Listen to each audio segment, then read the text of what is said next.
আসসালামু আলাইকুম দর্শক মণ্ডলী। আল্লাহ তাআলা পবিত্র কুরআনে ঘোষণা করে দিয়েছেন, কুল্লু নাফসিন যায়কাতুল মাউত, অর্থাৎ প্রত্যেকটি প্রাণীকেই মৃত্যুর স্বাদ গ্রহণ করতে হবে। কিন্তু আমরা এই মৃত্যু সম্পর্কে কতটুকু জানি? হাদিস শরীফে বর্ণিত আছে যে সর্বশক্তিমান আল্লাহ তাআলা মৃত্যুকে সৃষ্টি করে ৭০,০০০ শৃঙ্খলে আবদ্ধ করে ৭০,০০০ পর্দার অভ্যন্তরে রেখে দিয়েছিলেন। উক্ত শৃঙ্খলা বা জিঞ্জিরগুলি এত অধিক লম্বা ছিল যে কেহ যদি একটি দ্রুতগামী অশ্বে আরোহণ করে উহাকে পার করতে চায়, তবে ১০০০ বৎসর পর্যন্ত পথ চললেও উহার একটি প্রান্ত হতে অপর প্রান্ত পর্যন্ত পৌঁছাতে পারবে না। ফেরেশতাদের মধ্যে কেহই মৃত্যুর অস্তিত্ব সম্পর্কে কোনো কিছুই অবগত ছিল না, কিন্তু তারা প্রায়শই সেই জিঞ্জিরগুলির শব্দ শুনতে পেত, কিন্তু তারা বুঝতে পারত না যে সেটা কিসের শব্দ।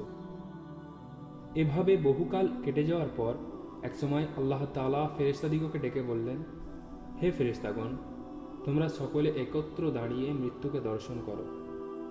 ফেরেশতাগণ অবাক হয়ে জিজ্ঞাসা করল, হে পরওয়ারদিগারে আলম, মৃত্যু কী জিনিস? আল্লাহ তাআলা তাদের প্রশ্নের কোনো উত্তর না দিয়ে ৭০,০০০ পর্দা উঠিয়ে দিলেন, যাতে সকলেই মৃত্যুকে ভালোরূপে দেখতে পারে। ফেরেশতাগণ মৃত্যুর ভীষণ আকৃতি দর্শন করে ভয়ে সকলেই অজ্ঞান হয়ে পড়ল।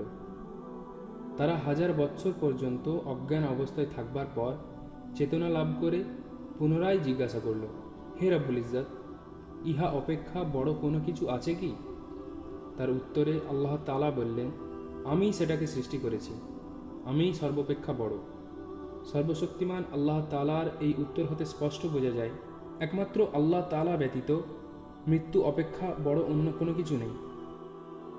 তারপর আল্লাহ তাআলা হযরত আজরাইল আলাইহিস সালামকে সম্বোধন করে বললেন, হে আজরাইল, আমি তোমাকে মৃত্যুর উপর ক্ষমতা প্রদান করলাম।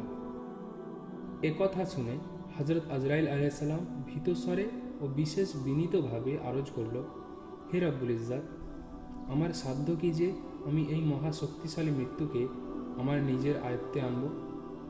তখন আল্লাহ তাআলা আজরাইল আলাইহিস সালামকে এমন একটি শক্তি প্রদান করলেন যে সে অতি সহজেই মৃত্যুকে নিজের কারায়ত্ত করে ফেলেন। সেই দিন থেকে হযরত আজরাইল আলাইহিস সালামের নাম হলো মালাকুল মাউত।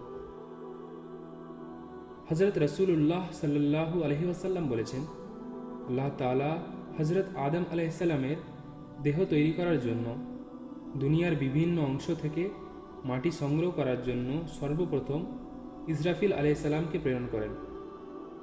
ইসরাফিল আলাইহিস সালাম দুনিয়াতে এসে মাটি নিতে উদ্যত হলে মাটি তাকে আল্লাহর কসম দিয়ে বলল যে আল্লাহ তাআলা আমার দ্বারা যাকে পয়দা করবেন তার বংশধর আমারই উপরে অবস্থান করে নানারূপ পাপ কার্য করবে, এটা আমি সহ্য করতে পারবো না। তাই আমি আল্লাহর কসম দিয়ে নিষেধ করছি, তুমি আমাকে নিও না।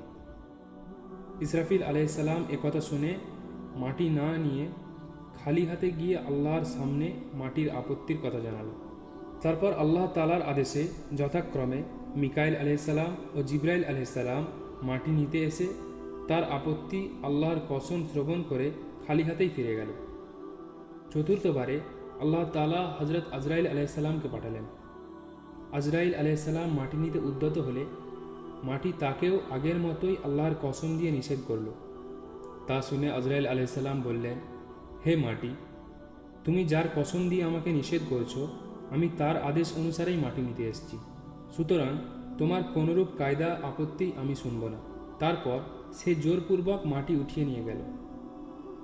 মাটির আপত্তি শ্রবণ না করে নিষ্ঠুরের মতো মাটি উঠিয়ে নিয়ে গিয়েছিল বলেই আজরাইল আলাইহিস সালামকে যাবতীয় মানুষের জান কবজ করার ভার প্রদান করা হয়।